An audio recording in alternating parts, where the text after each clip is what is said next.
শুরু করছি আজকের গল্প হরিনারায়ণ চট্টোপাধ্যায়ের লেখা অবিশ্বাস্য। বিশ্বাসই হচ্ছে আসল বস্তু। এই বিশ্বাসে ভগবান আর ভূত দুইই পাওয়া যায়। আশ্চর্যের কথা, পৃথিবীতে ভূতে বিশ্বাস করে যত লোক, অবিশ্বাসীদের সংখ্যা তার চেয়ে কম নয়। যারা অবিশ্বাসী তারা বলেন ভূত বলে কিছু নেই, ও শুধু চোখের ভুল, মনের ভুল। বিশ্বাসীরা ঘোরতরভাবে আপত্তি করে, এতগুলো লোকের চোখের ভুল, মনের ভুল কখনো হতে পারে? এ তর্কের শেষ নেই, মীমাংসাও নয়। আমি নিজে একটা ঘটনা জানি। এই শহরেরই কোনো এক বাড়ির ব্যাপার। ছেলে খেতে বসেছে, পাতের কাছে ঠক করে একটা শব্দ, রক্তমাখা একটা হাড় এসে পড়ল। বাড়ির প্রৌরকর্তা পূজায় বসেছেন। তার পূজার থালায় ফুল চন্দনের ওপর ছড়ছড় করে রক্তের ছিটে পড়তে লাগলো। তারপর বাতাস নেই, বৃষ্টি নেই, অথচ হঠাৎ জানালা দরজা খুলে গেল। ছাদের উপর বৃষ্টিপাতের আওয়াজ। এ তো হামেশাই লেগেছিল। সে বাড়ি এখন আর নেই। কর্পোরেশন থেকে ভেঙে ফেলা হয়েছে বড় রাস্তা করার জন্য। বাড়ি ভাঙতে দেখা গেল ভেতরে নিচে একটা কবর। কার কবর, কবেকার, কেউ জানে না, কিন্তু সকলের ধারণা এটাই বিপদের কারণ। অবশ্য এ ঘটনা আমার চোখে দেখা নয়, আমার এক শিক্ষকের কাছে শোনা। বিজ্ঞ বয়স্ক লোক।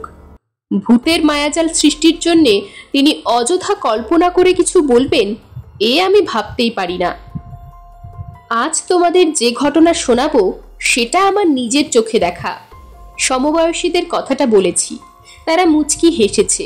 বলেছে, ডাক্তার দেখাও হে, তোমার হজমের গোলমাল হচ্ছে। আমি জানি তোমরা মানুষকে নিরর্থক সন্দেহ করো না, সবকিছু সহানুভূতি দিয়ে বিচার করো। সেই সাহসেই এ কাহিনী তোমাদের বলছি।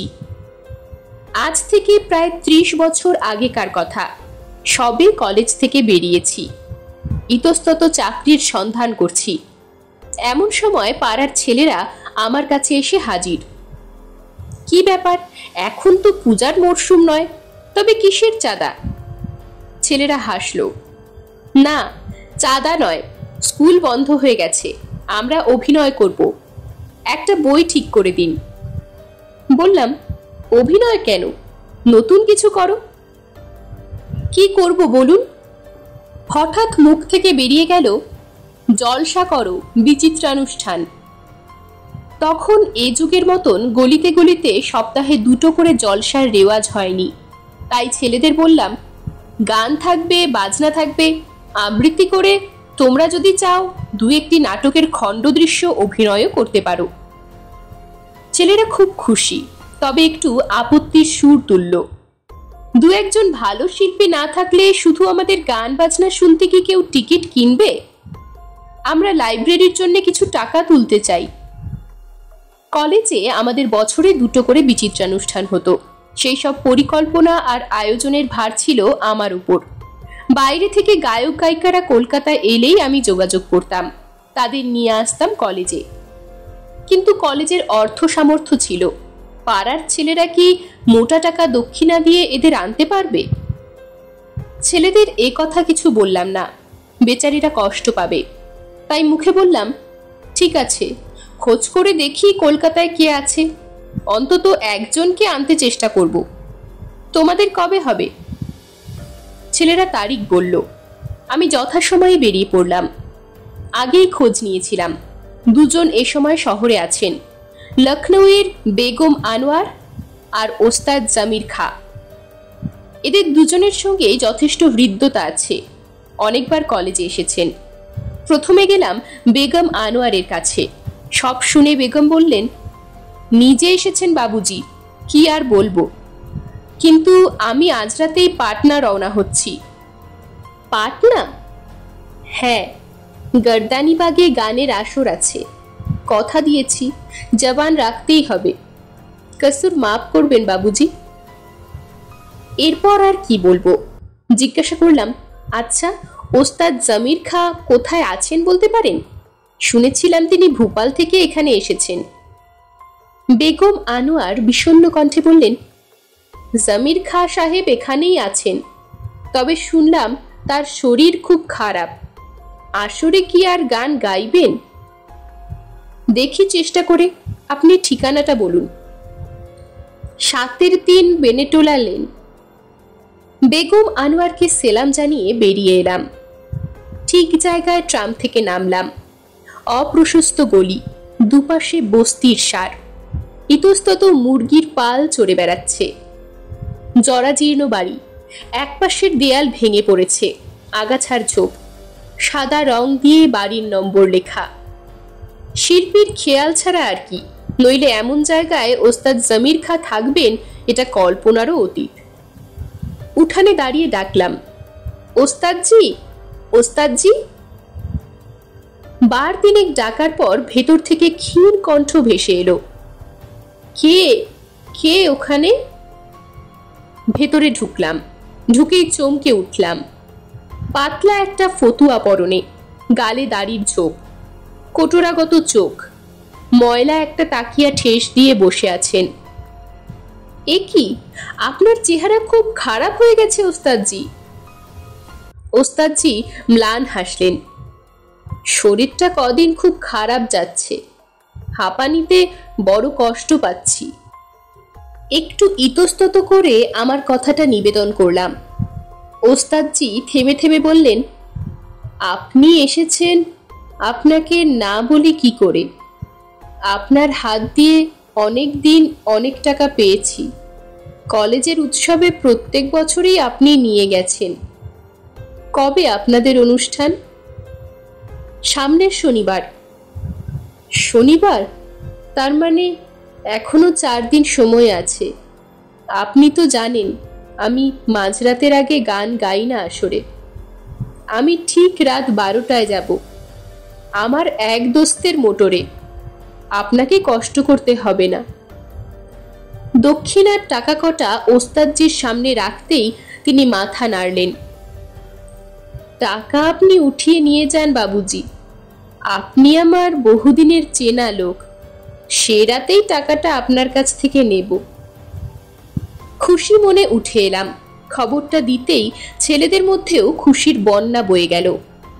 ওস্তাদ জমির খাঁ বিখ্যাত খেয়াল গায়ক, তার মতো গুণী শিল্পী এই ছোট অনুষ্ঠানে গাইতে সম্মত হবেন তা তারা ভাবতেই পারেনি। লাল শালুর ওপর জমির খাঁর নাম লিখে ছেলেরা পাড়ার পথে ঘাটে টাঙিয়ে দিল। অনুষ্ঠানের দিন আমি গেটের কাছে অপেক্ষা করতে লাগলাম।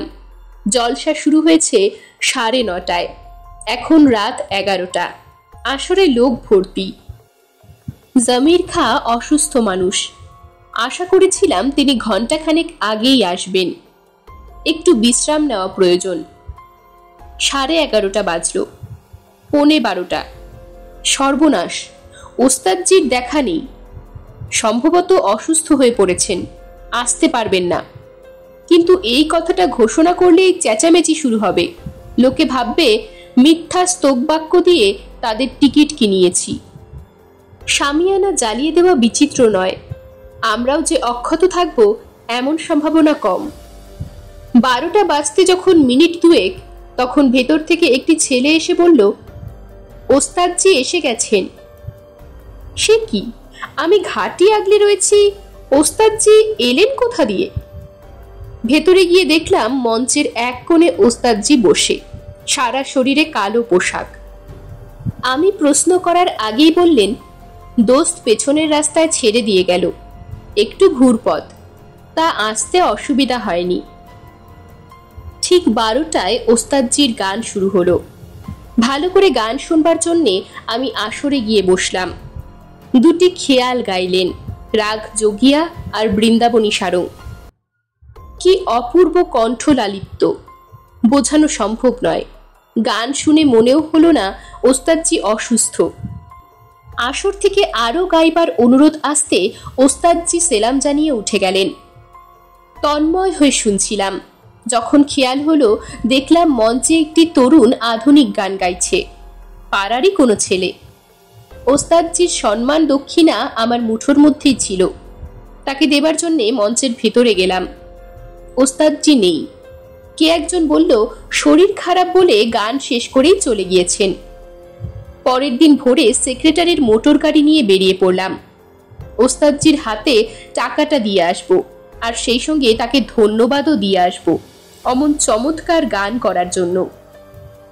জামির খাঁর গান আমি আগেও অনেকবার শুনেছি, আমাদের কলেজের বাইরে, কিন্তু কাল রাতের মতন তার গাইবার ঢং, গলার অমন অপূর্ব কাজ কোনোদিন বোধহয় শুনিনি। কি লজ্জার কথা, তার মতন একজন উঁচুদরের শিল্পী শহরের নিভৃত কোণে অসুস্থ অবস্থায় দিন কাটাচ্ছেন। মোটর গাড়ি থামল। উঠানের ওপর একটা বেঞ্চ পাতা, তাতে গুটি তিনেক ভদ্রলোক বসে আছেন। শিল্পীদের পরিত্রাণ নেই, কাল অত রাতে ফিরেও আবার কোথাও যেতে হবে, কিংবা লোকেরা আগাম বায়না দিতে এসেছে। উঠানে দাঁড়িয়ে ডাকলাম, ওস্তাদজি, ওস্তাদজি। কোনো সাড়া নেই। খুব সম্ভবত ওস্তাদজি ক্লান্ত হয়ে ঘুমোচ্ছেন, আর একটু বেলা করে এলেই হতো।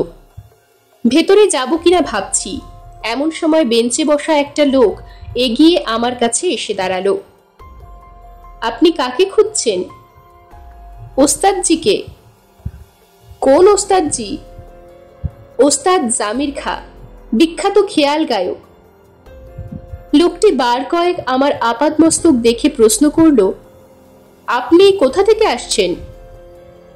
আমি চাপাতলা বয়েজ ক্লাব থেকে আসছি। কাল রাতে ওস্তাদজি আমাদের ওখানে গান গাইতে গিয়েছিলেন, শরীর খারাপ বলে তাড়াতাড়ি চলে আসেন, তাই তাকে টাকাটা দিতে এসেছি। লোকটি আমার মুখের দিকে একটু দেখে হাত নেড়ে বেঞ্চে বসা একটি লোককে ডাকলেন। তিনি আস্তে উর্দুতে তার সঙ্গে কিছুক্ষণ কি বললেন, তারপর আমার দিকে ফিরে বললেন, আপনি আসুন আমার সঙ্গে। লোকটির পিছন পিছন ভেতরে গেলাম। এক হাতে পর্দা সরিয়ে উকি দিয়েই চমকে উঠলাম। ওস্তাদ জামির খাঁ শুয়ে আছেন, দুটি হাত বুকের উপর জড়ো করা, চোখ নিমিলিত, বোঝা যায় দেহে প্রাণের লক্ষণ নেই। লোকটি অশ্রুরুদ্ধ কণ্ঠে বললেন, ওস্তাদজির কাল রাত 12টায় ইন্তেকাল হয়েছে, আমরা মৌলভীর জন্য অপেক্ষা করছি বাবু। রাত 12টায়? রাত 12টায় ওস্তাদজি মারা গেলেন? আস্তে আস্তে পিছিয়ে এলাম, ঘর থেকে উঠোনে, উঠান থেকে রাস্তায়। এ কি সম্ভব? এ তো শুধু আমার চোখের ভুল নয়, অগণিত দর্শক তাকে দেখেছে, অগণিত শ্রোতা তার গান শুনেছে। লিখতে লিখতে আমার গায়ে কাঁটা দিয়ে উঠছে। কত বছর হয়ে গেল, কিন্তু এখনো যেন সমস্ত ঘটনা চোখের সামনে জল জল করছে। কি এর ব্যাখ্যা? জওয়ান রাখবার জন্য ওস্তাদ জামির খাঁর আত্মা আমাদের আসরে গিয়ে গান গেয়ে এসেছিলেন কিনা এমন প্রশ্ন করো না, এর উত্তর আমার জানা নেই। তবে এইটুকু জানি, সংবাদপত্রে ওস্তাদজির মৃত্যুর খবর পড়ে আমার মতন বহু লোকই চমকে উঠেছিলেন, যারা সে রাতে আসরে ওস্তাদজিকে দেখেছিলেন, তার দুখানি অনবদ্য গান শুনেছিলেন। অনেকেই মনকে বুঝিয়েছিলেন কাগজে মৃত্যুর সময়টা ভুল লিখেছে, কিন্তু আমি মনকে কি বোঝাবো? তাই বলছিলাম, বিশ্বাস করো, বিশ্বাস ছাড়া আর পথ নেই। এরকমই আরো সব গল্প পেতে চ্যানেলটিকে সাবস্ক্রাইব করে দেবেন, আর গল্পটি যদি ভালো লেগে থাকে তাহলে লাইক, শেয়ার আর কমেন্ট করে দেবেন।